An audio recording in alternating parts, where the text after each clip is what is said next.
السلام علیکم ورحمۃ اللہ۔ آج ہم آپ کو جس کتاب کا تعارف کروانے جا رہے ہیں وہ ہے ہندوستان کی سیاسی زندگی کا مذہبی پہلو۔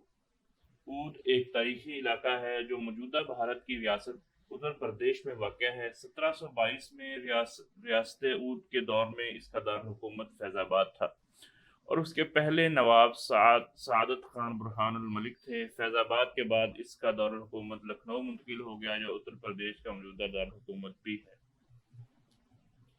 آصف الدولہ اور ان کے جانشین سعادت علی خان کے زمانے تک اودھ مغل سلطنت کا ایک صوبہ تھا۔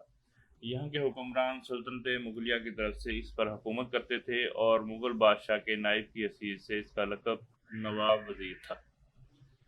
زیر نظر کتاب وقائع دل پذیر بادشاہ بیگم اودھ ہندوستان کی مذہبی تاریخ کا ایک باب ہے۔ اس میں سلطنت اودھ کے ایک عہد شاہی کی دل پذیر حقائق بیان کی گئی ہے۔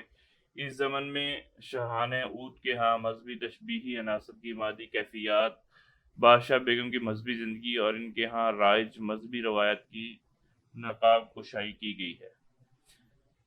نیز اماموں سے منسوب فرضی بیویوں کے دلچسپ واقعات بیان کیے گئے ہیں اور بتایا گیا ہے کہ شاہان اودھ کس طرح زچہ بن کر فرضی اماموں کو جنم دیتے تھے۔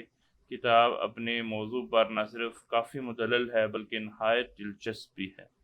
یہ کتاب 2 جلدوں پر مشتمل ہے۔ پہلی جلد مولوی عبدالاحد رابط کی تصنیف ہے اور دوسری جلد مولانا ایوب قادری، شیخ محمد اکرام، حکیم فیض عالم صدیقی کے متعلقہ موضوعات سے مناسبت رکھنے والے 3 مضامین کا مجموعہ ہے۔